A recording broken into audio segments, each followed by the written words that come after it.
YouTube. If you're watching on Xantrex channel or you're watching on Odd Life Crafting channel, please let us know that you can hear us in the chat. Please let us know that you can see us, that you can hear us. Let us know you're there. We want to make sure that everybody who's watching can see us and hear us. Aaron, you said there's a thunderstorm rolling in your direction. Is that getting any better or any worse? No, it just started. Perfect timing. Perfect timing. I was waiting for us to go live. And where are you located right now? I am in Elkhart, Indiana. Okay. And Wesley, beautiful west coast of Canada, if I'm not mistaken. Is that correct? Yep, here in Vancouver, British Columbia. Not much better than Elkhart. Still, it was raining a lot when I got here to the office, but yeah. Great. Okay, so we have a couple people who are commenting to let us know. Somebody's watching from Canary Islands. We're just checking audio. We're a few minutes early. You're not late. We're just getting started, but we'd like to know if you're watching on the Xantrex video feed on YouTube, or if you're watching on Odd Life Crafting video feed, and where you're from. Hi, Matthias from Denmark. Somebody's following from Costa Rica. G'day from Australia. Richard's watching from the UK. Man, this is incredible. We got people from all over the world. Duca and Roberta, where are you guys, speaking of all over the world? We're in the coast of São Paulo, Brazil. Right now, of course, there is a cold front also, so it's like pretty windy right now, but so far the internet's doing good. For now, it's good. Well, right before we were about to go live, I won't say who, but one of us accidentally dumped their laptop. Now, it wasn't the one of us that's on a boat. So we'll see if staying in a house is any more stable than being in a boat in a windstorm, but we'll figure that out. Well, we're about ready to get started. Oh, we got a couple more. We got Kentucky. Somebody's watching from Michigan. Someone from Hawaii. Aloha. Brazil. Wow, we got people from everywhere. Ontario, Canada. That's a shout out to me. Hi, Mad Dog. I don't necessarily know that I know you, but I am from Ontario, Canada. And we've got people watching from everywhere, so it looks like the live stream's going. Can everybody hear us? If you can hear us, can you put us in the chat? And we're going to get started in just 30 seconds. Duke and Roberta, are you guys ready to go? All set to get started? Cool. Wesley, you're good? Aaron, all set? Perfect. Cool. Okay, well, let's get started. We've got a lot of questions coming in today, and a lot of questions to answer about solar and about how Duca and Roberta use their lifestyle and use solar in their lifestyle. So let's get started officially. Welcome to the live broadcast. Questions and answers with Duca and Roberta from Odd Life Crafting and the experts at Xantrex. And of course, me, I'm Adam. I'm here for color commentary in between the questions. And I'm also here to help you, the viewer, pitch your questions to Duca and Roberta and also the experts from Xantrex. Let's start with Wesley. Wesley, why don't you tell us a little bit about what you do at Xantrex? Well, thanks for the introduction, Adam. So great to see everyone who's jumping in on this live stream from all around the world. My name is Wesley. I'm a product manager at Xantrex. I look after our solar program, and I'm excited to see all the questions that everyone submitted for solar, and looking forward to answering them all. Great. And Aaron, welcome to the broadcast for the first time. Why don't you tell us a little bit about who you are and what you do at Xantrex? Sure. Aaron Sprunger. I'm a sales application engineer for Xantrex. Been in the automotive and RV industry for almost 17 years now. So I've seen a lot of things, and my role at Xantrex actually dabbles in pretty much all of the technology that Xantrex offers. So anywhere from the solar that we're talking about today to solar charge controllers, inverters, the batteries, and on down the line. So if there's a question about technology or application, Aaron's going to be your guy. Duca and Roberta, for those of us who are watching on the Xantrex channel, why don't you tell us a little bit about yourselves? Although I know most people watching on the Odd Life Crafting channel already know all about you and they watch along regularly. But why don't you tell us a little bit about yourself? Well, we have been we refitted the boat we are living right now for 2 years, and now we are living on board for 8 months 8 months. Yeah, basically we bought a boat that was sitting on the dry, abandoned for over 22 years. So the boat we live in right now got out of the water in 10th of May of 1997. And when we bought, the boat was just sitting there for years and years. So we spent 2 years on the boatyard, refitting the boat and bringing the boat back to life. And then we splashed the boat like 8 months ago. I mean, like 9 months ago. And then we spent like a month in the marina, finishing the last things. And then we set sail off the marina, I think July 10th last year. So it's like 8 months. And since then, we live full time on the anchor. We're just like traveling from beach to beach and just experiencing the boat and getting to leave the boat. And right now we're just exploring the Brazilian coast because we have such a long coast in Brazil that we have a lot of place to see before we travel abroad. So our goal right now is to sail the Brazilian coast until November, December this year. And then on December, we probably cross to the Caribbean. But it's really good to get to, because one thing is the theory. When you work on a boatyard and you get to fix your own boat, you know the boat inside and out. But one thing is on the boatyard. The second thing is when you're actually living on board. So things change. Some things that you believe you didn't need, you might need. Some things you believe you for sure you would need, you don't need.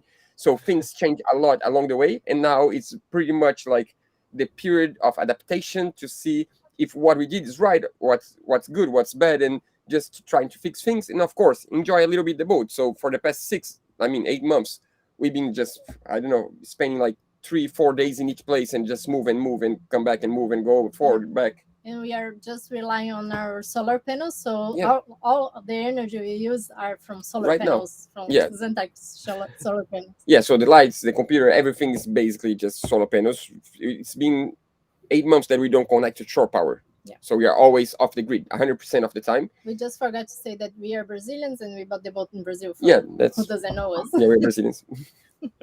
I just realized that I forgot to introduce myself as well. And Yeah. my live broadcast is also being powered by Xantrex because I'm in my RV, if you hadn't noticed. My wife and I are full-time RVers. We've been on the road since summer of 2018. And at this particular moment, we happen to be at a campground, so I have reliable internet to do this live stream. But typically, and up until a few days ago, we were off-grid in Arkansas, which we're enjoying being in Arkansas for the first time.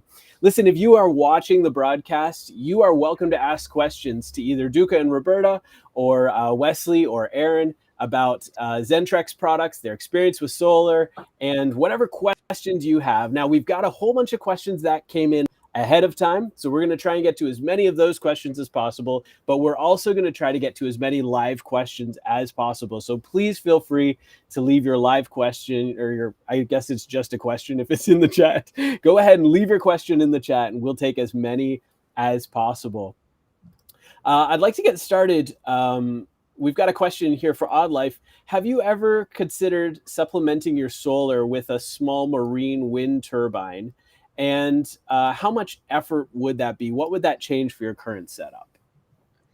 We actually considered this, but here in Brazil, we don't have good quality of wind Yeah, we never found the right generators. one, to be honest. We've been trying to have one for a long time already. We were actually talking to a Canadian company that makes one, and it's never happened. I mean, like the conversation went on and on and on, but never happened. And one of the reasons is because we didn't understand yet how easy it will be with lithium batteries. We have lithium batteries, so we have an old wind generator that was on the boat that was broken. We gave it to a friend. Another friend that had this exactly same one that was working gave us a working one. So we do have one. We never installed. The reason why we didn't install is because we don't have the right controller for lithium batteries. We are afraid that if we use on lithium, it's gonna either ruin our lithium batteries or the wind generator. So we never installed. If we find a company that makes a controller that works with wind and lithium batteries, we will install. We actually, to be honest, we did get one of Xantrex controllers to try out. I talked to one of you guys and he said, we didn't try yet, but you can try. If burns. So we didn't. It's just so many things. It's just living on the boat. People think you're on vacations 24/7. And the truth is you have so many little projects going on that we never got the chance because we need to also build a And you support yeah. on the arch to install, and we never did. But we might try on one of the solar controllers just to see what happens. It might burn, it might not. I'm not sure, because it's just because I think the wind turbine would be a good add when there's days like today. We have not much not much. We have not much sun, but we have wind, so I think it would be a good complement. Yeah, I don't know. It seems like I might be wrong. Correct me if I'm wrong, but it seems like wind generators is something that people used to use a long time ago, and you see less and less and less. Maybe because they make noise, or I don't know what's exactly the reason, but you see less and less. And as lithium batteries for sailboats is something new, kind of new. I think the controllers for the wind generators didn't follow the technology, and it seems like all the controllers for wind generators that we find are not meant for lithium. I don't know. You guys can correct me on that, but at some point, I wish we could have one. Yeah, one thing I would add to that is like wind, using a solar charge controller for wind, you have to be careful because typically you would use a wind charge controller, because wind charge controllers, they have a dump load feature, because when a wind turbine, otherwise you'll overcharge your batteries. They need that dump load feature to be able to dump that extra energy they generated that's not able to be used up by the battery. So you have to be careful using a solar charge controller for a wind application. Yeah, it's just it's something that we've been talking to me too about, and we just like we never found the right, and we have one just sitting there. We have like it's actually at my dad's house now, because we have too many things on the board. We just left on his house, but we do have the turbine that we never could use because the old controller won't be good enough for the lithium batteries. Won't work, I guess. Okay, we do have a couple comments coming in, Duca and Roberta, that there is another broadcast that's still in waiting that 55 people were watching. So do you want to run over there and just comment with the link to the new one? And I apologize, we did have some technical things going on, but it looks like we're going to be able to help those people be able to watch. In that meantime, Aaron, I've got a question for you. What is the best place to install a charge controller? What are the things that people have to consider when they're deciding where on their RV or their boat they're going to be putting their charge controller? Right. So the best place to put your charge controller is the closest you can to your battery bank. What happens is you're going to be running wires. If you're running wires coming out of the charge controller, they're sitting at, we'll say 13.5 volts. And if you're pushing the 30 amp output on, say, our MPPT controller, if you're running a thinner wire and going a long distance, you can actually get a significant voltage drop that can decrease the charging capabilities of the controller. We've actually seen instances where there's been about a 1.5 volt drop over it's like 25 or 30 feet long span of cable. So just off of a solar controller. And it did cause issues with the battery not charging to 100%. So the answer is as close to the battery as possible, right? Yes, as close as you can get it. And now, what other things are you considering as far as space, as far as airflow, insulation? What other factors go into figuring out where you might put your charge controller? If it should be environmentally controlled, or at least moisture free, and a little bit of ventilation. They don't get too hot. They have heat sinks on them, so as long as that heat sink's able to dissipate, it doesn't run a fan like our inverter does. So just free air, passive cooling. Okay, Duca and Roberta, were you able to? Yep, I guess so. Okay, I just sent the link and I quit that one. So okay, good. I just wanted to check in and make sure everybody's going to be on the same page and they get to ask their questions as we're going. Another question for you guys. Actually, this one's for Wesley. What is the realistic expected life of solar panels? Yeah, that's a great question. I would say it depends on the type of solar panel that you are installing. If you're using a glass panel, they tend to last longer than a flexible panel. A good quality glass panel in vehicle environments, they can definitely last 10 plus years, maybe 20 years, 25 years. And a good quality flexible panel, such as our Xantrex Solar Max panels, they can last very long, just as much as long as a glass panel. But definitely be careful about poor quality panels that don't provide support or much data on their panels, or they're very cheap. They can probably fail pretty early in a vehicle environment. So depends on the panel technology, but that should give you an idea of how long they last. So when we talk about how long they last, somebody else has asked, Jeff has asked, what do solar panel technology look like in 10 years? Like, should we be concerned about buying the highest quality, longest lasting panel now, or should we be ready to get replacing it in 8 to 10 years anyway? How is solar technology going to change in that next little bit of time? 10 years is a lot can happen in 10 years. I would say a lot of solar panel manufacturers right now are very focused on improving the efficiency of solar panels. But for vehicle applications, I think actually efficiency is not significant of a factor. What's more important for vehicle boat owners or vehicle owners that want to add solar is thinking about the durability, thinking about the reliability, how long they're going to last.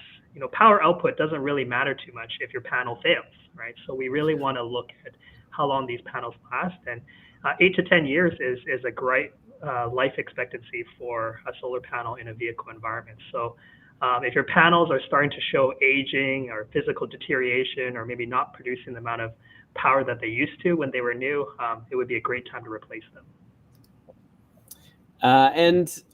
So Duca and Roberta, a couple people have asked. Dylan asked, is your solar enough so that you never have to charge with the generator? And Richard says he's amazed what you guys are able to accomplish with just 6 panels. Now, yesterday or I should say a couple days ago, we were talking ahead of time. You mentioned an interesting situation where when the sun is out, you have a lot of energy coming in, but you want to be out videoing. And then when the sun goes away, it's the perfect time to suck up all your energy when there isn't any more energy coming in. So how do you find that balance between the sun's generating the energy that you're actually using and preserving energy on days when you don't have as much sun? Yeah, it's tricky because we are not the most efficient boat, because as you said, when it's sunny that I was supposed to be using the energy, I'm not even on the boat. I'm out surfing, or we're hiking, or we are doing something else, and we are just filming outside of the boat, and we're not using this extra energy, extra power that is coming from the sun. Usually when we are at the boat during a daylight, we put all the batteries to charge, all the computers to charge while the sun is out. Yes, also. Yeah, but if we have like 3 rainy days, that means it's the 3 perfect days to see, since we wake up until we go to bed, editing videos. And when I say editing videos, I mean 2 computers at the same time all day long. So it's tricky, but so far so good. I mean, like we have 600 watts of solar. Our goal is to get to 1040 watts, so like 1040 watts soon. That's our long-term plan. But so far we are doing good. Like, I mean, like if we have 3 days with rain and no sun at all, at some point we need to restart the engine, maybe half an hour, sometimes 45 minutes, but not more than that. We never run the engine more than 45 minutes in one day, and we never done that like 3 days in a row. It's just like something really, really sporadic. So we don't even own a generator. We don't have a diesel generator or a gas generator. We just have the engine, because we don't do that often at all. It's just like once in like a month or once every 2 months happens to have like 3 cloudy days, and we do need to edit. We are late on the edit because some people complain sometimes that we are behind real time. Like, so we are like almost 2 months behind. If you watch a video today, what we shot on the video is like 2 months ago. January, yeah. But that doesn't mean that we edited 2 months ago. We finished editing like a day before. We have 2 months of footage. That doesn't mean we are 2 months ahead on everything. So sometimes it's raining for 2 days, but we do need to edit. Otherwise, there is no video for that week. And it is what it is. We try, if it's really, really low, we try not to edit much. We hate to start the engine just to charge batteries. We try to avoid always when we can, but sometimes we can't avoid. But most of the time, we just like solar. I mean, like If it's sunny, we don't even think about energy. There is always energy. I think as we have the lithium batteries, they charge quicker, so we can have more power to use. Yeah, it's true. And I mean, like, if there is sun, it's enough. Like the 600 watts we have, if there is sun, it's enough. But as we might have like a rainy day, we wish we could charge a little bit faster. If we had like 2 extra solar panels, life would be easier. The main problem is not the solar panels itself, because a lot of people forget that when you need to install solar panels, the electrical part is the easiest part. The problem is to create a support, to create a way of the wire, to bring the wire from the panel to the electrical panel. So all these, like, everything that comes with, that's the most of the work. And the reason why we don't have the extra panels yet, it's not because of the panels, it's because we didn't find a way of bringing the wire from the cockpit to the nav station. We are going to find sometime soon. Richard, I hope that answers your question.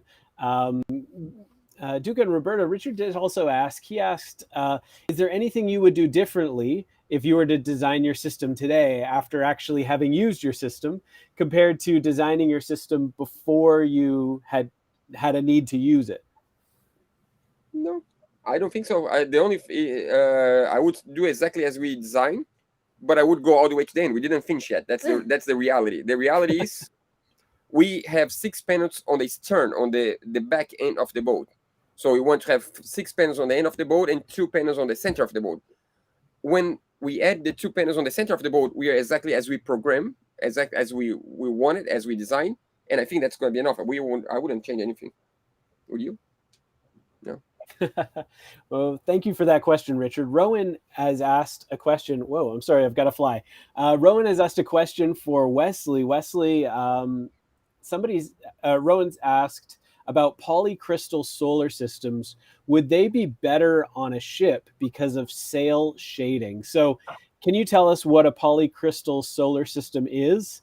And then clarify if that has any benefit because of shading? Yeah, polycrystalline solar panels, they're probably becoming more obsolete now. They're an older solar technology. They appear, when you look at them, they got this bluish speckled solar cell look to it, whereas monocrystalline cells, which are probably the more standard cells to use nowadays, they're very black looking, very monocolored, and they tend to be more efficient than polycrystalline panels. I wouldn't say that polycrystalline panels perform better in shading than maybe monocrystalline solar cell panels. I would say what you would probably be more concerned about shading is how you wire your solar panels. And where you place your solar panels is probably even more important. So trying to place your solar panels on a boat, which can be hard to do, I imagine, where to avoid shading, there's just a lot of objects. There's the mast, there's the sail. And so you can wire them in series, you can wire them in parallel. I'm personally a fan of wiring panels in series, even though some people might disagree with me and say wiring things in parallel is better for shading, just because I feel like series wiring is the most efficient. And you would just, most efficient with regards to generating power and lower voltage drop losses because there's less current flowing through the wires. So that would be my opinion, is go with series wiring, but first off, try to find locations where there's no shading as much as possible.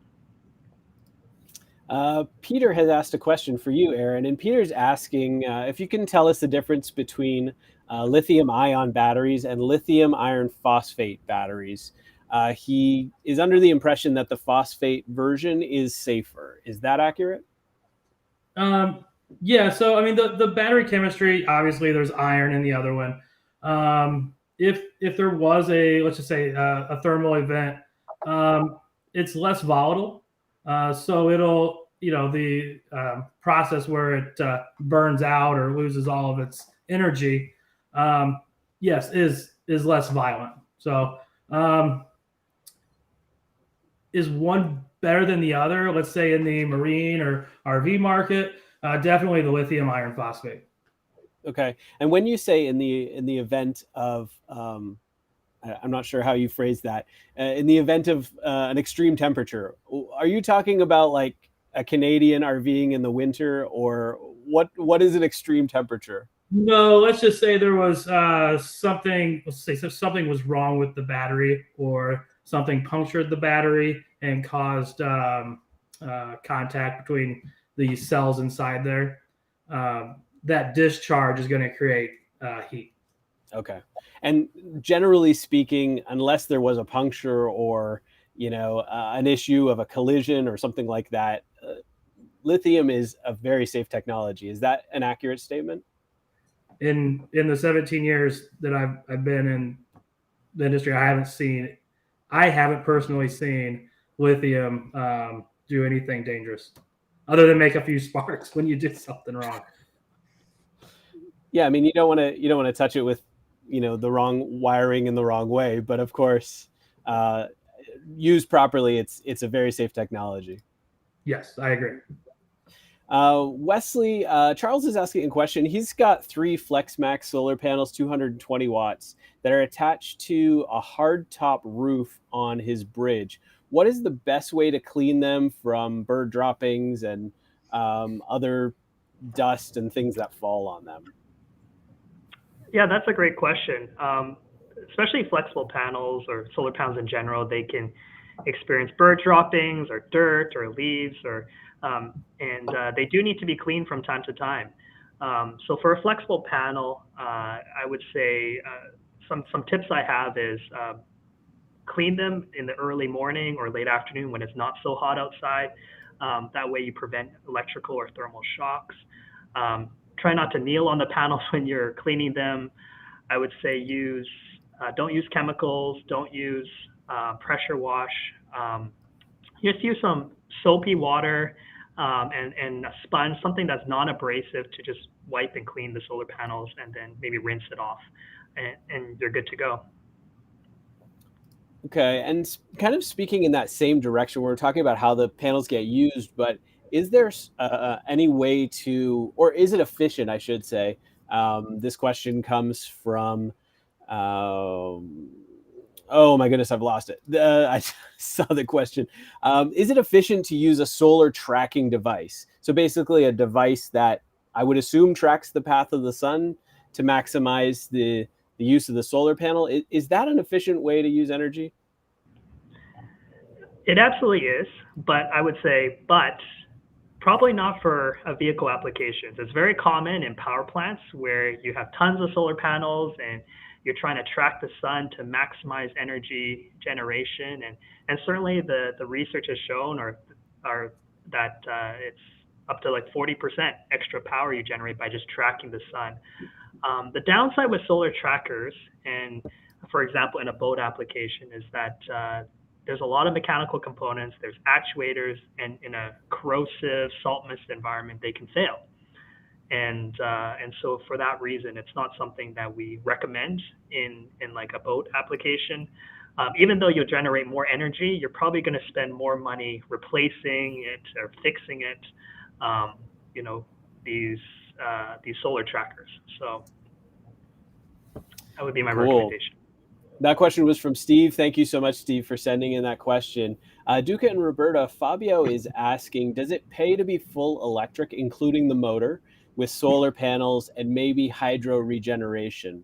I would assume he's asking if you save money compared to having, a typical gas or diesel engine. I think he's might be asking if it's possible to replace the diesel engine and rely only on solar.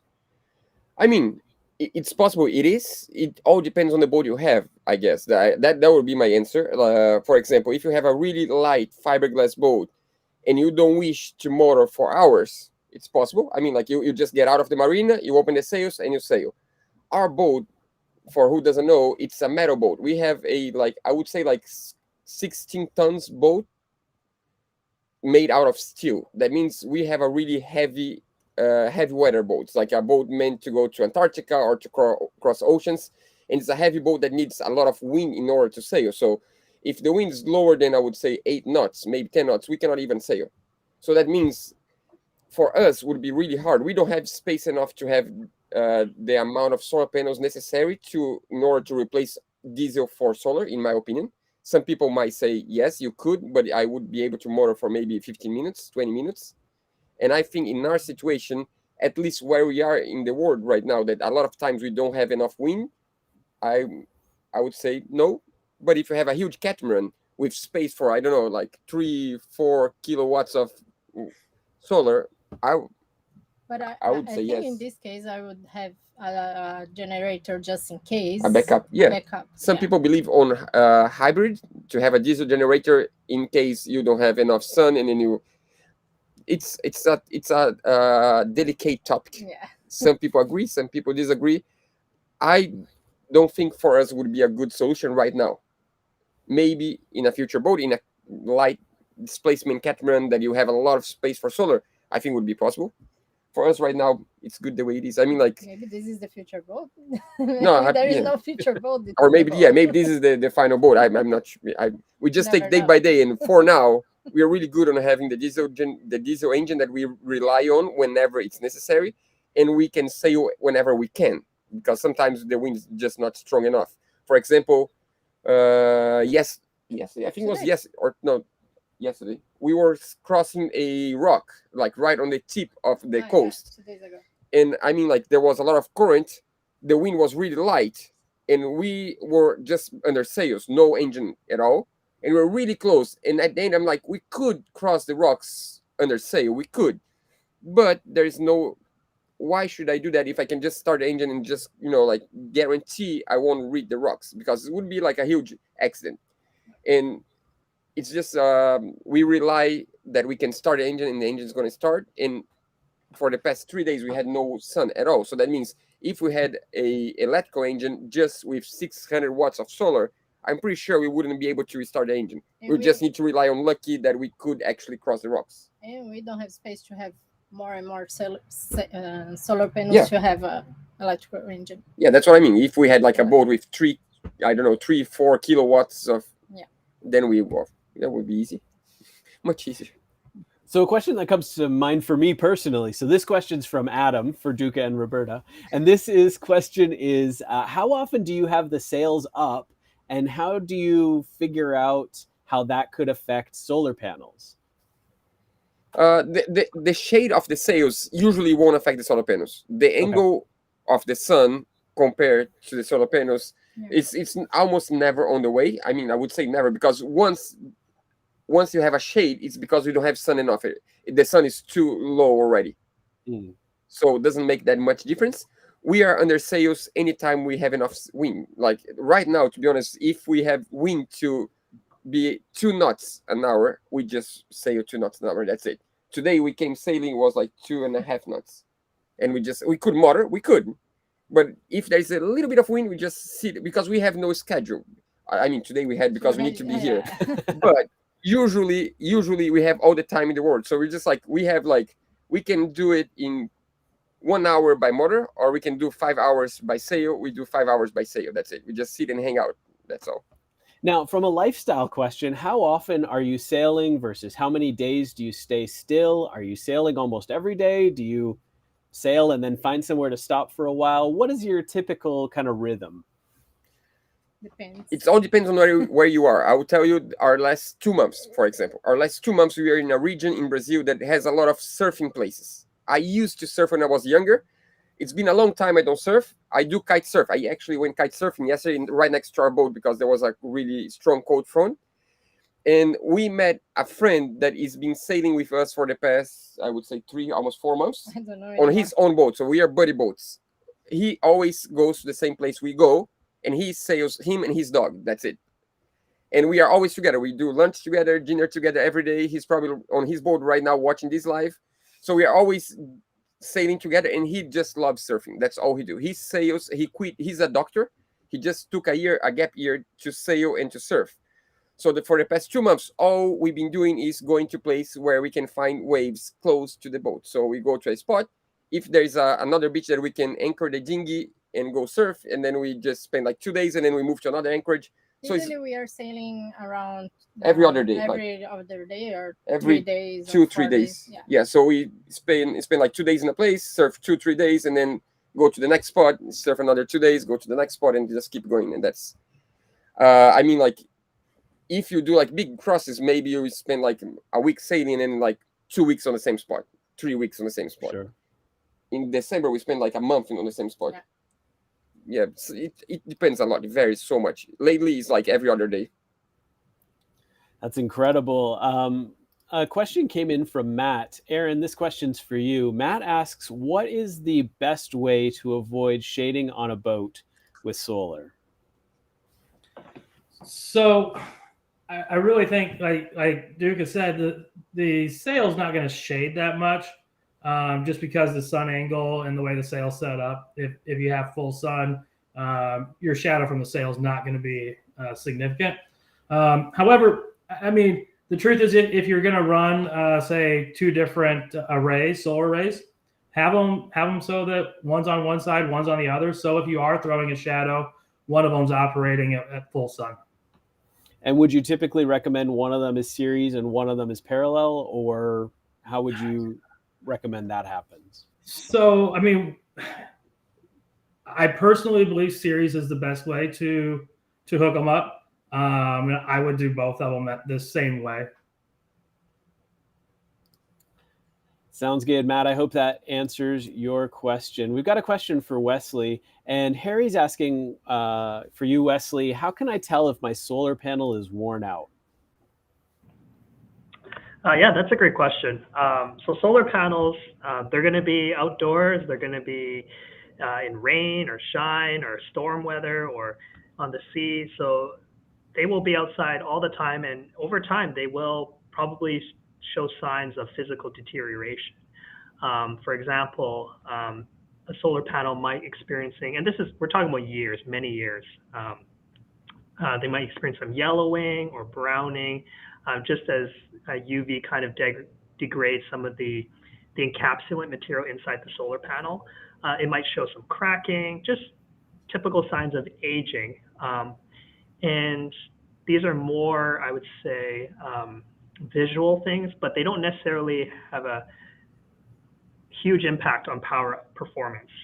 So you will lose power from solar panels over time.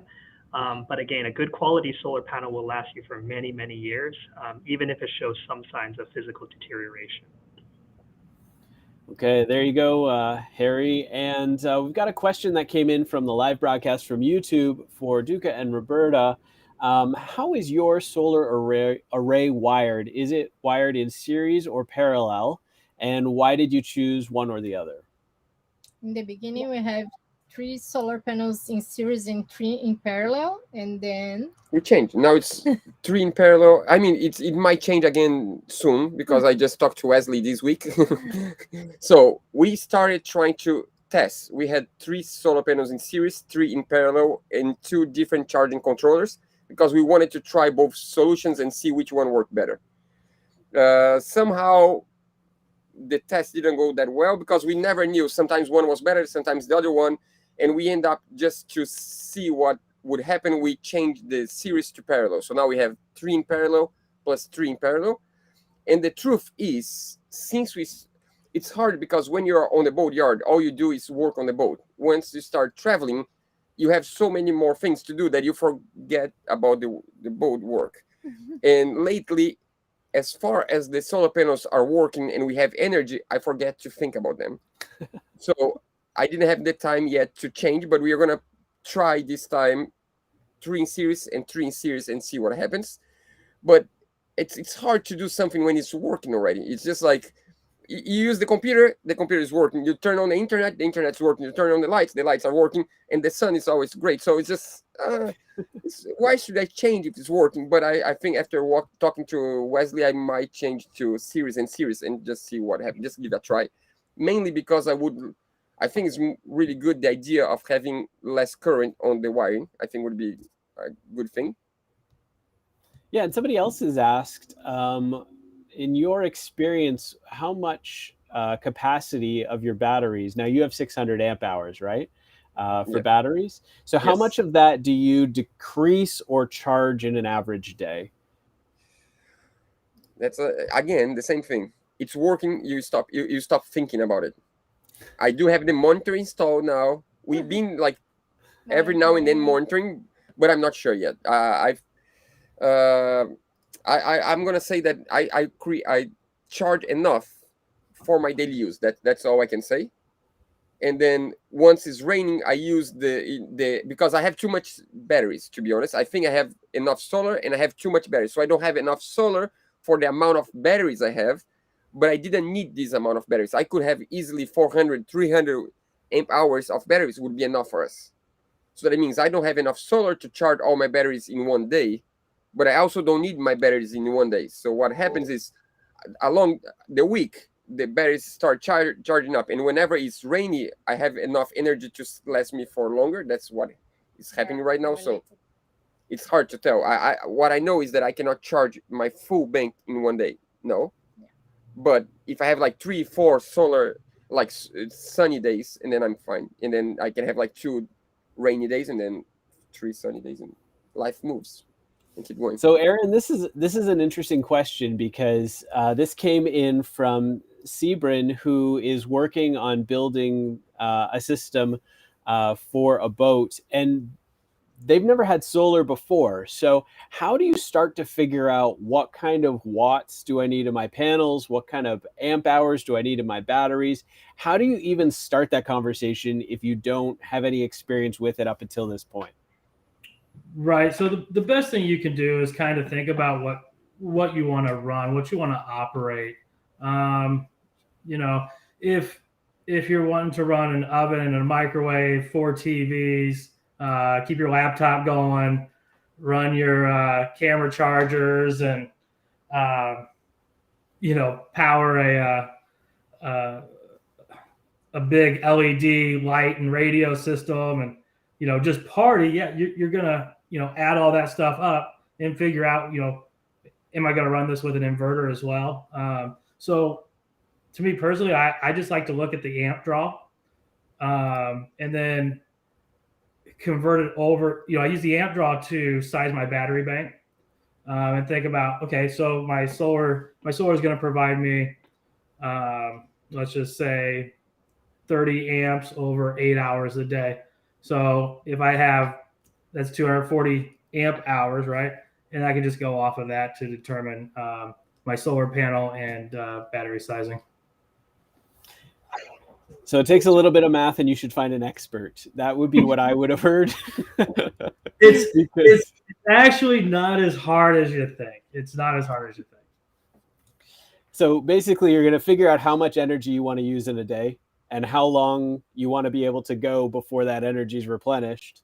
And then that tells you both the energy coming in through your solar panels, but also how much energy you need to store through your batteries. Yeah. And always put a cushion in there. What kind of cushion would you recommend? Are you talking about 10%? Or are you talking about 30%? What kind of breathing room should we be putting in? It really depends on how comfortable you are if you run out. If you're okay camping in a tent, you run out of power, everything's fine. If you're used to staying at a Holiday Inn, you're going to want to have a little more cushion.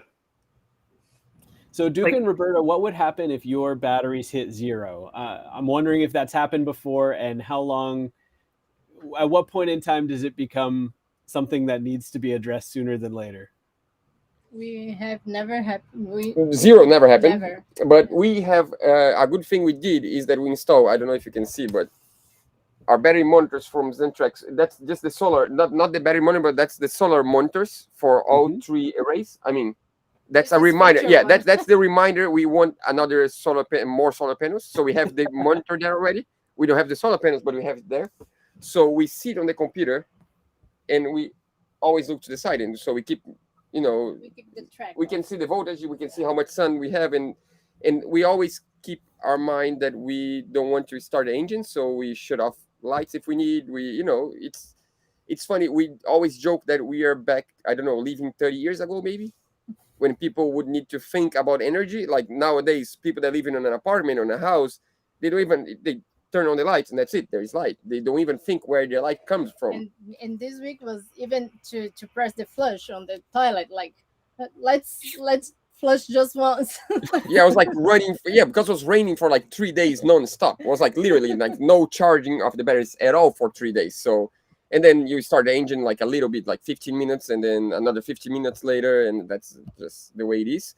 But we are careful with the amount of lights all the time, to be honest, because we think we can live with less light instead of starting the engine. And we also think about like the freezer. It's been a long time we don't shut off the freezer, but like a while ago, since winter, when it was winter here, and like maybe it was like rainy for 3 days, we would shut the freezer during the night, like, you know, like just for when we go to bed, and then in the morning we start again, but just to save a little bit. But there are things that you need to plan before moving, because we have all Apple computers and cell phones, and they are more efficient. We were living abroad and our phones were dead, and we were planning on having another brand, and we were looking for how much they consume to charge. Exactly. And it's a lot. Yeah, so computers seems like seems like some computers use like twice the amount of energy. Yeah. Because of the fans and like the efficiency of the computer. So we are our main consume of energy is computer and freezer for sure. Computer is just a huge thing, because using a computer is one thing, editing a video is another thing. You use so much more power of the computer, so the computer is has much more temperature, so the fan is working all the time, so you use the battery of the computer much quicker when you are editing a video, instead of just using the browser, internet browser. So the computer is just really power hungry. Other than that, we don't have many use of energy, just like lights, freezer, and that's it. electronics for sailing, like autopilot and chart plotter and all these electronics, and that's it. So the computer is the big problem, but it's something that we cannot afford not to have, because we have a YouTube channel. It's just it's just our company, our business is the computer basically. So we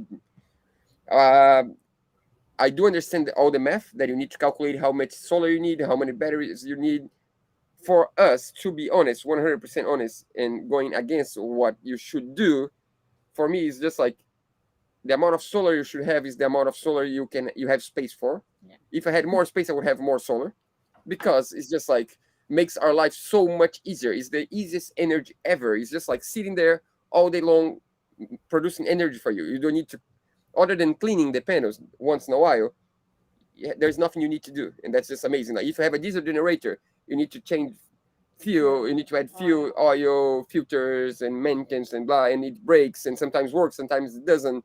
Solar, I never seen the solar stop working. If it stops, it's because you need to replace. That's it. There's nothing that can go wrong. So I would have a lot of solar. If I could, I would have a lot. That's the only thing we regret about having a monohull instead of a catamaran. And if we had a catamaran, put the chargers and controllers and everything. Yeah, we always say if we had a catamaran, we would have like 3 kilowatts of solar easily. Well, while we're bragging and showing off Xantrex equipment, I'll show you right here. Right there. Oh, it's right here. There it is. That's my Link Pro.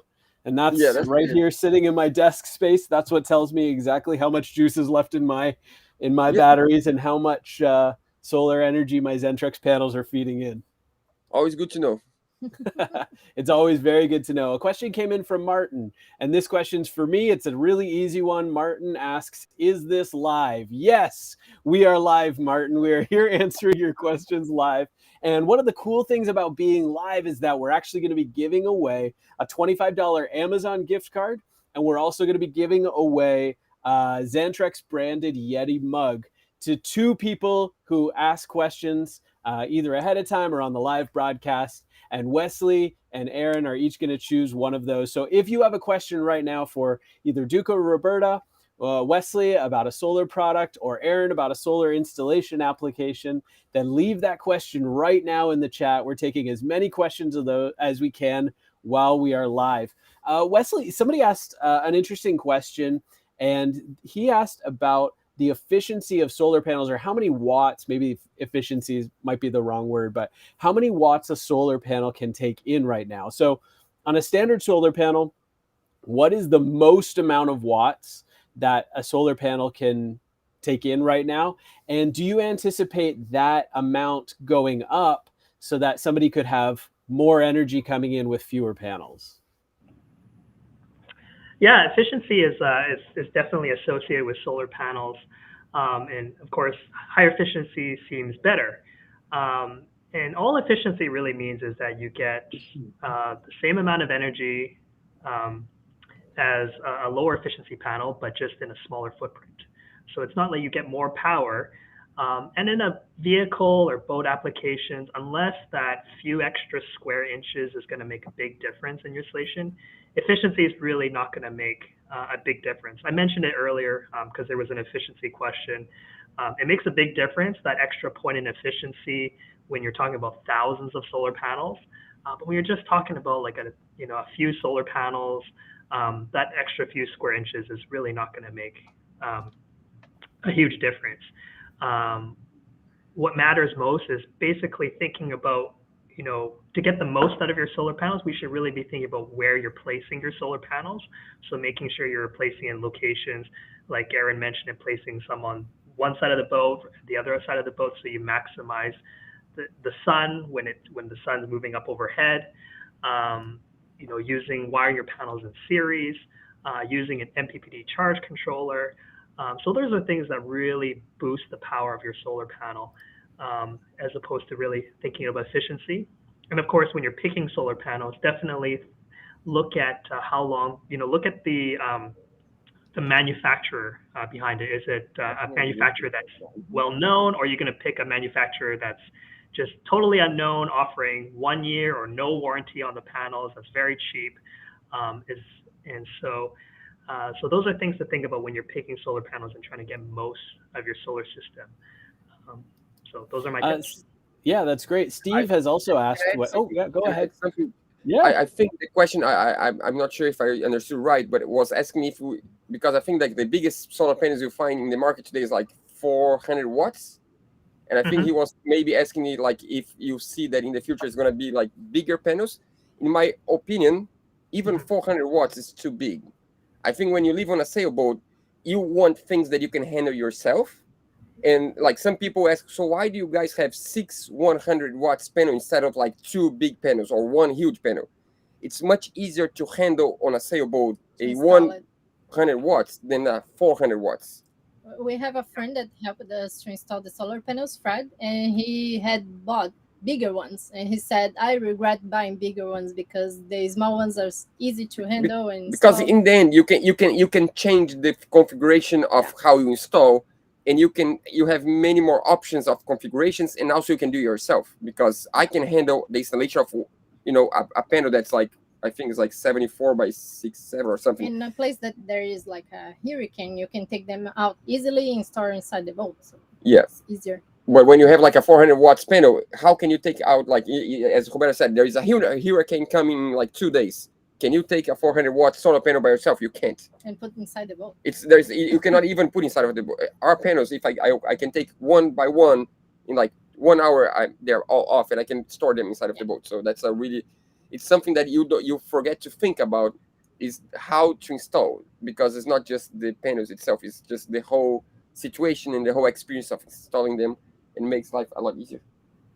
Yeah. Speaking of making life a lot easier, Duca, you just led me right into the next question. So you make my life as easy as I can. But this question's from Stephen, is for Wesley. He's talking about bifacial panels and their application for boat.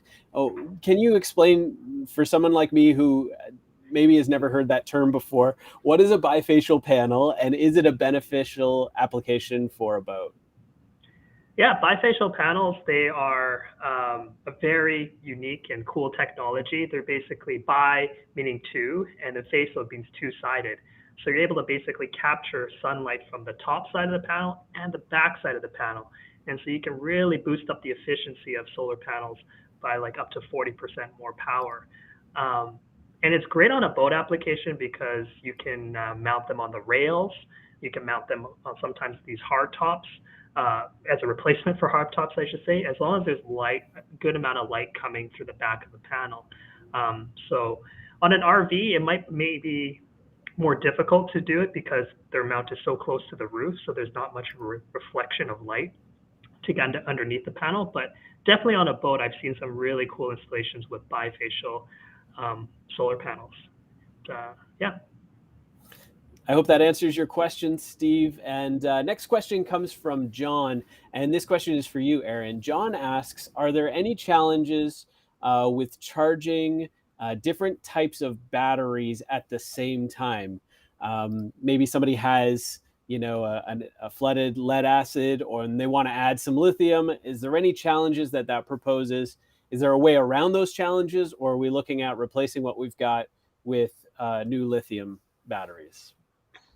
Yeah, there are challenges. You can't just mix the battery types on the output of a charge controller. However, if you're lucky enough, you can find a charge controller that has dual battery outputs. I know we offer one. We offer an MPPT 30 amp controller that puts, I think, 30 amps out to one bank, and then does a trickle charge, like a 1 or 2 amp out to, say, your chassis battery or your. We use your this one. You have that one? Yes. Oh, that's great. Yeah, we have that because we have lead acid for the engine, and we have house batteries. We have lithium, so we've been using it so far. So we never run out of battery for the engine. Never ever. Perfect. Yeah, and that's exactly why that controller was designed that way. Perfect. Yes, basically just to keep up like the engine battery with the minimum enough energy to start the engine. That's it. Because it's just not a battery that we use all the time. It's just to start the engine. That's all. So it's pretty good. Yeah, and if your panels are out, say you're gone for 2 months, you come back, your battery should all be fully charged up just off of the solar. So. Follow-up question for you, Aaron. Michael is asking, he currently has 2 3012 inverters. Should he split the solar panels or just charge one bank of batteries? So I'm guessing each one of those 3012 inverters is pulling from a separate battery bank. If that is the case, I would add a solar controller to each one of them. Okay. Yeah, and then you just mentioned if you were to walk away from your solar for a couple months, but Dirk is asking, what is the proper way to store, I'm going to make a mess of this, LiFePO. Tell me what that is. Lithium iron phosphate. Of course, batteries over the winter in a vehicle if it's stored inside for the season. Sorry, I messed up your question, Dirk, but Aaron's going to nail the answer. So we do have a battery storage guideline, and that's for our batteries. If you're using a different brand of batteries, it may be a little different. However, it's probably pretty much the industry standard for this, battery chemistry. And basically what it involves is, let's just say you're going to go for less than 6 months, more than 1 month, but less than 6 months. You're going to want to keep that battery between, let's say, 50 to 77 degrees Fahrenheit, which would be 10 to 25 Celsius. And then one of the key things, and it's really different than what most people are used to, is you're going to want to reduce the battery state of charge to roughly 50%. So you're going to basically drain half of the battery capacity out of it and let it just sit at 50%. You're going to want to turn that battery all the way off. And, like I said, keep it in that temperature range for storage. If you do decide to go for more than 6 months, you'll want to make sure that you give the battery a full charge cycle. So basically you just charge the battery up to 100%, discharge it down until it turns off, and then charge it back up to 50%, and you can repeat the 6 months back over again. Okay, so question from Bruno for Wesley. He's asking where he can buy Xantrex solar equipment in Brazil. I would say send an email to marketing@xantrex.com, and one of our sales team members will get back to you about the closest location for you to purchase Xantrex solar equipment. Great. Marketing@xantrex.com, correct? Yep. Great. And this is a bit of a throwback. Christopher is asking for Duca and Roberta, do you still have that shipping container you had back in the day? And do you ever plan to go back there? we did a post on our website explaining the whole situation behind the shipping container house right now. Because this is the most asked question ever. Yeah. So usually on our YouTube, I just post the link for the post.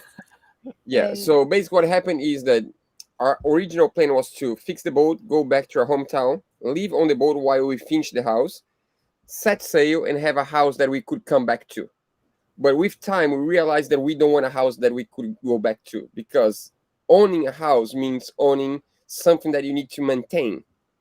And I mean, like, if we spend, let's say you spend 11 months a year outside of your hometown, and you spend 1 month a year in your hometown, what do you want to do in this 1 month? You want to visit your family and friends, or you want to work to maintain a house that was closed for 11 months?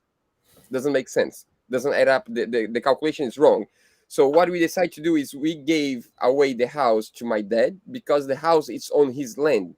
My dad has his office from his company maybe 20 meters away from the house. All his dogs are on the land.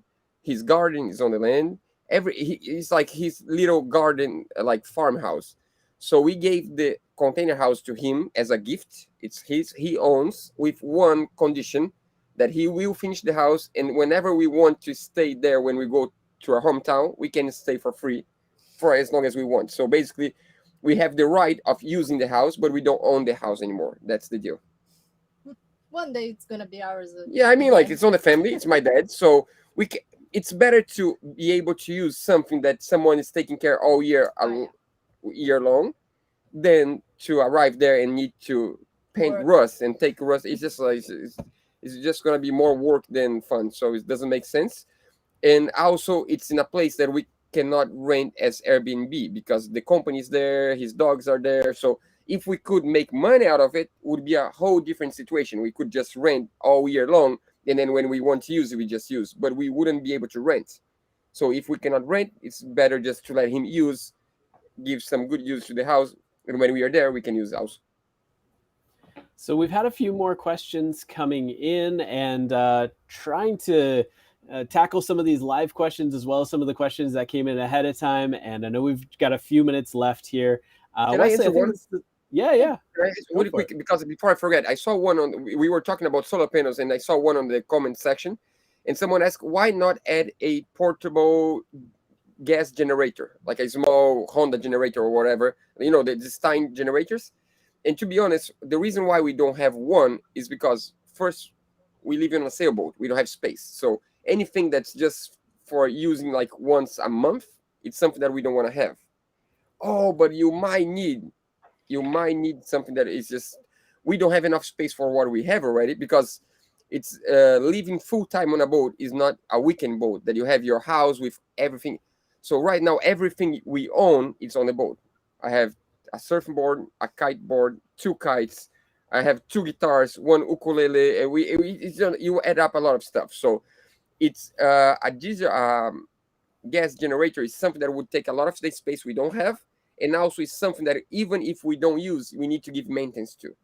So we don't want something else to replace oil filters and this. I'm not saying we're never going to have one, but as long as we can stay without one, we're going to stay without one. Maybe if one day we feel like, no, we are running the engine every single day, then we might buy one. But until that happens, we just keep going as we're going. The same thing is true with us living in an RV, but I still haven't been able to convince my 8-year-old that he doesn't need a rock collection of one new rock from every park we visit. But anyway, maybe I'll let you talk with him and convince him of that. Wesley, we had a question come in. Somebody was asking if you lose any performance with flex panels. Can you kind of shine the light on the benefits of using flex panels and if there's any performance difference? Yeah, definitely flexible panels are newer technology. They're very lightweight, probably about 3 times lighter than glass panels. Typically, you mount them. Some flexible panels have grommets where you can mount them into the roof and drill holes, but a lot of flexible panels, you can actually mount them using an adhesive on the back of the panel. You don't need to drill holes and create extra leakage points. Now, someone asked, I guess the question was about performance of flexible panels. Certainly, if there's no airflow underneath the panel, sometimes there can be a decrease in performance. But we do actually have a unique high quality flexible panel called Solar Max that actually counters that effect through generating extra energy throughout the day by capturing low sunlight at low light angles in the early morning and late afternoon. So that's something that we developed knowing that flexible panels, they can lose energy generation from just not being able to cool the panels. So that performance benefit really counters that effect. But generally speaking, flexible panels, they're very useful for vehicles and for boats, just being able to mount on curved surfaces and being able to, easy for one person to handle. I know Duca mentioned glass panels can be very heavy to handle for one person. So flexible panels, you can handle one person, a large panel by one person. So that's definitely one of the benefits of flexible panels. Okay, I hope that answers your question, Mark. And Jason asked this for you, Aaron. He wants to know, what is a simple equation to figure out your inverter and battery needs if you know your electric load? So what is the measurement, whether it's watt, amps, or volts for the electric loads? Yeah, so I think I said earlier, I love looking at the amps. If you know, and then you can just put it into, if I'm using a 10 amp piece of equipment and I'm only using it a half hour, that's 5 amp hours. And then just add it all up. And that's how you know how to size your battery. And then it's, I think roughly 10 amps per 1,000 watts on the inverter side. So, that's the easiest way to do it. Just keep the amps, know the amps that you're pulling, and add them up based on time, and then size your battery, and then off of that, figure out your max wattage for your inverter size. There you go, Jason. If you have any other questions, please feel free to leave them in the chat, and we'll do our best to get to as many as we can. And the ones that we can't get to during the broadcast, we'll be sure to leave an answer for you and get you all the information you need afterwards through the comments. We've got one more question for Wesley and one more question for Duca and Roberta. So Wesley, let's start with yours. Sam spends 2 to 3 months at a ski resort in Colorado. He gets lots of snow on the roof, and the resort has a 50 amp hookup, so he doesn't need solar, but he has some concerns about permanent mounted panels. How durable are those panel surfaces to brooming if he were to broom the snow off with a plastic edge shovel? And number 2, is there concern with melting and refreezing on the panels if he didn't get up and brushed them off? I would say mounting solar panels on the roof has been tried and tested for a very long time. They definitely require special mounting racks that are different from a vehicle, but solar panels they will be secure on a roof if you use a professional installer. I would definitely recommend that, and they will install mounting racks that your solar panels will install to, so they won't come off.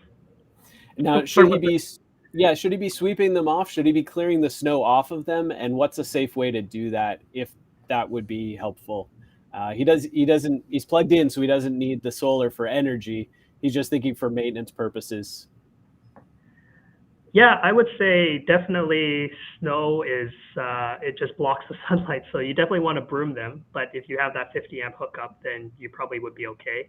I would say definitely ask your installer, for whoever's doing the solar panels, for the best way to do that. I don't have the answer for the safest way to broom off, because solar panels, I guess, on the roof, they're mounted at an angle, and we just don't want anyone getting hurt falling off or as they're brooming off the snow. So I'm sure there's a special way to do it that's done safely, but definitely check with your solar installer. Okay, so I think they're on an RV, and he's not using the solar over the winter. He just wants to know, is it safe to let the snow sit up there?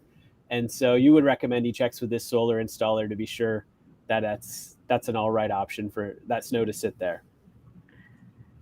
Yeah, it should be okay to sit there, but I would definitely check with a solar installer. Yeah. Okay, sounds good. Duca and Roberta, last question for you. This one comes in from Alfie, and somebody else asked a pretty similar question.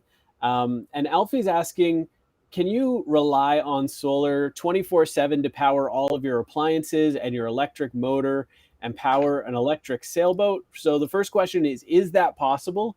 And the second part of that question is, how have you found ways, maybe like LED lights, or what other ways have you found to be efficient with the energy that you actually use? I think the first part we already answered, right? Yeah, the first part we answer. It all depends on which boat you have. I would say, how heavy the boat is, how much wind you need to sail that boat. Is that boat gonna sail enough with 5 knots of wind, or do you need 50 knots of wind? Which kind of boat it is? How much space for solar you have? If you have a catamaran and batteries, and like if you have a catamaran, you have much more space for solar and batteries, and that's gonna be much easier. If you have a monohull, it's gonna be much harder. And how much would you want to rely on the engine? And I think it's possible. It's possible. For us right now, it's not possible, but for many other situations, it is possible. We would love to have in the future maybe a hybrid system that you can go electric for a while and we can change for diesel one. Yeah, I mean, like what Roberto means is like an electrical motor with a diesel generator as a backup. Yeah. But for now, what we have is working and it's fine. Diesel engine as a backup. There is a hybrid. Oh yeah. That's probably the best solution right now. It's just like a diesel engine, and where you have the gearbox, you have a clutch, and you have an electrical motor on the shaft of the propeller already, so you can detach the engine or you can attach the engine. So basically, you have like all kinds of configurations. You can have a hydro generator coming from the propeller, or you can have just electrical motor without a diesel engine, or you have the diesel engine without. You have like all these different configurations, but it's still really expensive. Yeah, really there's expensive. A channel that's doing this configuration. It's a Samsung Boat Co. He's refitting a 100 years old boat. Yeah, we contact the company that built the solution in the UK, and would cost. I'm not sure if it was like 6 times the price of our brand new diesel engine. So it's just like basically the price for that engine with that generator would be the price of we paid on the boat plus the price of the refit. It was like the full price of our boat. It was like, nah, it's not there yet. I mean, like it is. If you have the money for it, you could do it. But and the answer but he wanted full electric, not full electric. I think it's possible in some situations. If you have a huge catamaran, it's possible. For us right now, I don't see us doing that. And about LED lights, yes, we have all LED lights right now. Here. Yeah. Yeah. So basically, what we do to save energy right now is just, as you said, LED is like the main thing, because I remember in my childhood when I was like 10 years old, I would spend the weekend on my dad's boat because our summer house was a sailboat when I was a kid, and all I hear for the whole weekend it was like, shut off the lights, shut off the lights, shut off the lights, because the lights back then, 25 years ago, was the main consume of energy was lights, because there was no LED lights, so all the lights would spend so much energy. When we replaced we replaced the halogen one for 4 LED lights, and they are the same. Yeah, I mean, like we have, I would say, in the whole boat, like in between 15 and 20 lights on the entire boat. So we can turn on the entire boat with LED and consumes the same as 2 halogen ones. So with only 2 lights is the same as the whole thing, the whole boat. So we never use the entire boat of lights. So that means LED is a big thing. Yeah. And also one thing that we don't have that we wish we could is to have a electrical oven and stove. And that's something that we don't have because of space. If we had more solar panels, we might be able to have that, because if we do that, that means we have no gas on the boat, and we would love to have no gas on the boat, because right now we are in Brazil and we know where to buy gas. It's always standard. We can easily buy a new bottle of gas. But once you start traveling, each country you go has its own gas system, so you need to change the bottle all the time. It's just always a hassle to get gas. And of course, for safe reasons, I would love to have electrical stove, but for now it's not possible yet. Maybe in the future. Well, thank you so much, everybody, for hanging out today. We have some prizes to give away. So Wesley and Aaron, each of you are choosing somebody who asked a question, and we're going to give away some prizes. Wesley, let's start with the $25 Amazon gift card. Here's how this is going to work. If your question is asked to win the prize or gets chosen to win the prize, then just leave a comment and we'll make sure that the Xantrex team gets a hold of you to be sure that we can get your prize to you. So Wesley, $25 Amazon gift card, who's that going to? Oh, we've lost your sorry, audio. there you go. I love that last question that, was it Alfie that asked that question? And I loved Duka's response about just conserving energy and switching to LED lights. I think that's such a very smart way to conserve energy. We talk about energy generation and energy storage, but what about just, managing our energy usage and just not, so we don't run out. So I think that was a really fantastic answer and great question. So I'd love to give that $25 Amazon gift card to Alfie. So Alfie, make sure that you just leave a note in the comments and the Xantrex team will get a hold of you to make sure that we get you that $25 Amazon gift card. Aaron, you have a Xantrex branded Yeti mug. Who is that going to? I do.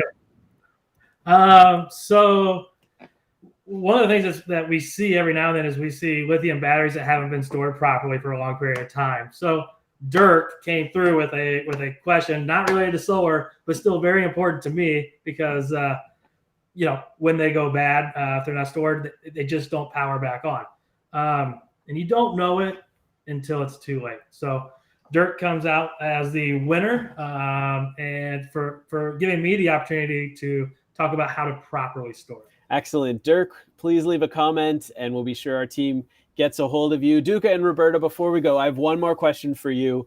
What does the next little while look like for Odd Life Crafting? It's funny because a lot of people nowadays are like, so you guys said you're going to set sail and you're just on the same spot for a long time. We want to take the time to get to know our own country. And that means we have a really long south to north coast. And the reason why we are on the same spot right now, that's actually not the same spot because we've been going to a lot of different small locations in between the same spot, is because we are not on the right season to go north in Brazil. Because as anyone that sails knows, you sail through seasons. And the season to go north on the Brazilian coast, it starts soon, like in maybe 2 months from now. Yeah. I mean, you could go north now, you could. But it's a lot more work because you don't have south wind ever. It's just like, it's been like, I don't know, 3 months without south wind, almost like we had yesterday, but like that was like an exception. We have north wind all the time now. So that means if we start going north now, it means we are going to go against the wind all the time. And it doesn't make sense. We have no hurry to go north. So we are exploring the region around where we are right now, waiting for the right timing to start going north. So our plan is to sail around São Paulo, Rio de Janeiro, and all this area that it has so many different islands and so many different places to go until I would say like June. And from June on, we start actually going far north with the goal of reaching the northeast of Brazil by October. And the reason why we want to do that is because we want to go to the Anápolis Boat Show again this year. That's a big boat show in Anápolis in the US. So if that happens, we leave the boat in the north of Brazil, fly to Anápolis, attend to the show, come back, prepare the boat for a month, and then cross to the Caribbean in December.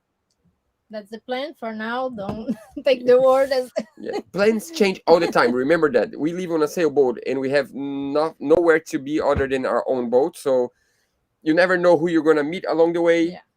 If you're going to change, like, I don't know, we were thinking maybe in July doing like a ski trip for like 2 weeks in Argentina, maybe. Who knows? We might do that, might not. It's just, you never know. It's just like, that's what people don't understand is that what we are trying to achieve, it's our dream job.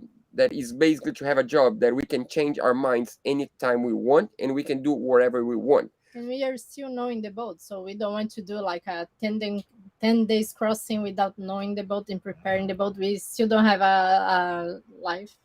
life raft. A life raft. We still need to prepare the boat. I just bought a perb today. That's like a huge like safety gear that we need to have in order to cross an ocean. We just bought it one today. We're gonna pick up in the US next week. So it's just like we have like a lot going on, and also we don't want to hurry through the Brazilian coast, because once we leave Brazil, it's like a one-way ticket basically. To come back from the Caribbean to Brazil is like against the current and against the wind. That means we're not going to do it. This doesn't make sense. So we don't want to hurry and leave Brazil and then be like, oh, I wish I knew that little spot that we didn't go. So right now we're taking the time, and to be honest, we are having the best months of our lives. We've just been sailing to really nice places. We met so many different little islands. I went surfing. I went surfing like in really cool spots. I went body surfing, like for example, yesterday I started the morning really early, like 5:30 in the morning, going body surfing, and then we come to the boat, we have lunch, and then I go kite surfing in the afternoon, and then we slept, and then today we went sailing with the boat. So it's just like, I mean, for me that's life. It's just like we are trying to experience for real. And when you have a YouTube channel, sometimes it's hard to balance, because people want to see you doing ocean crossings all the time, and that's not the reality. The reality is you might do 2 ocean crosses a year, not every day, and you have a lot of other things you do during the year. So we're just trying to take our time, doing in baby steps. We don't want to hurry on anything. We want to learn along the way. We want to learn before we do, like we want to take our time to learn and to do it properly and do it once. We don't want to do mistakes. We don't want to create any accident. We just want to take the time to, we've been sailing for like, I don't know, 7 years, but we never been sailing that often. Like before we started what we are doing right now, we would sail once a week, once a month. And now we are full time for 8 months on the boat. And that teaches a lot. We've been full time on the anchor and moving anchorage and waiting for cold fronts, hiding from the wind, and all these kind of things that teach you a lot. I mean, like 8 months on a boat is probably like enough. It's just like 10 years of weekend sailing. So I don't know if that answers the question or not, but well, it's exciting, and of course we never know what's really going to happen until we watch the YouTube videos to find out what happens.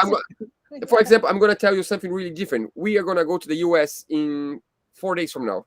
And that's something that no one knows. So it's just like life shows up some, opportunities. We didn't know until like last week. Until like 2 weeks ago, we didn't know. But we are flying to the US, not by boat. We're flying to the US on Sunday, and we spend like 4 days and come back to the boat. So people are like, oh, so you start sailing and now all you do is travel by plane. No, it's a job. We record a TV commercial for a big company, a huge company, in December in the US.